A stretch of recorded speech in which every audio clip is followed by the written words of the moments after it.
ಮೃತ ಮಂಜುನಾಥ್ನ ತಂದೆ ತಾಯಿ ಆರೋಗ್ಯದಲ್ಲಿ ಏರುಪೇರಾಗಿದೆ ಅನ್ನೋ ಮಾಹಿತಿ ಸಿಗ್ತಾ ಇದೆ.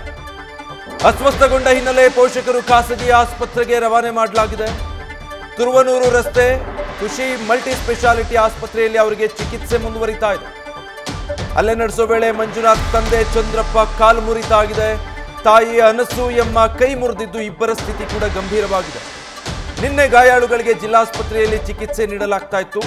ಹೆಚ್ಚಿನ ಚಿಕಿತ್ಸೆಯ ಅಗತ್ಯ ಇರೋ ಕಾರಣಕ್ಕಾಗಿ ಖುಷಿ ಮಲ್ಟಿ ಸ್ಪೆಷಾಲಿಟಿ ಆಸ್ಪತ್ರೆಗೆ ಸದ್ಯ ಅವರನ್ನ ದಾಖಲು ಮಾಡಲಾಗಿದೆ. ರಾಘವೇಂದ್ರ, ಘಟನೆ ಬಗ್ಗೆ ಹೇಳ್ತಾ ಇದ್ರಿ. ಈಗ ಮೃತ ಮಂಜುನಾಥ್ ಅವರ ಪೋಷಕರ ಪರಿಸ್ಥಿತಿ ಏನು ಸದ್ಯ?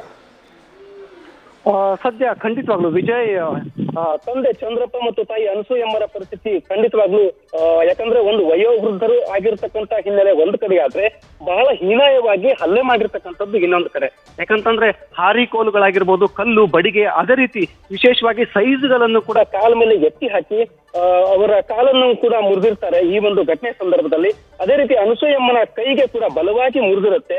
ಹಾಗಾಗಿ ಅವರ ಆರೋಗ್ಯ ಈಗ ಮುಖ್ಯವಾಗತ್ತೆ. ಕುಟುಂಬಸ್ಥರು ಹೇಳ್ತಕ್ಕಂಥ ಮಾತಂದ್ರೆ ಮಂಜುನಾಥನನ್ನೇನೋ ನಾವೀಗ ಕಳ್ಕೊಂಡ್ ಬಿಟ್ವಿ, ಆದ್ರೆ ಇನ್ನು ಉಳಿದಿರ್ತಕ್ಕಂತಹ ತಂದೆ ತಾಯಿಗಳ ಬದುಕು ನಮಗೆ ತುಂಬಾ ಮುಖ್ಯವಾಗತ್ತೆ. ಅವರು ವಯೋವೃದ್ಧರಾಗಿರೋದ್ರಿಂದ ನಾವು ಜಿಲ್ಲಾಸ್ಪತ್ರೆಯಲ್ಲಿ ನಾವು ರಿಸ್ಕ್ ತಗೊಳ್ಳಕ್ ರೆಡಿ ಇಲ್ಲ. ಹಾಗಾಗಿ ಖಾಸಗಿ ಆಸ್ಪತ್ರೆಗೆ ನಾವು ಅವ್ರನ್ನ ಸೇರಿಸಿ ಅವ್ರಿಗೆ ಉತ್ತಮವಾದ ಚಿಕಿತ್ಸೆಯನ್ನು ಕೊಡಿಸಿ ಆದಷ್ಟು ಬೇಗ ಗುಣಮುಖರಾಗುವ ನಿಟ್ಟಿನಲ್ಲಿ ನಾವು ಪ್ರಯತ್ನವನ್ನು ಮಾಡಬೇಕಾಗಿದೆ.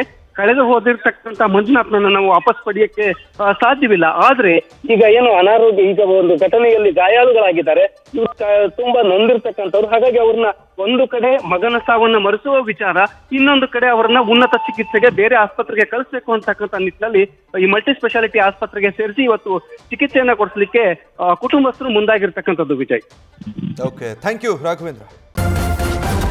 ನ್ಯೂಸ್ ಫಸ್ಟ್ ನಿರ್ಭೀತಿಯಿಂದ ನಿಮ್ಮ ಪರವಾಗಿ.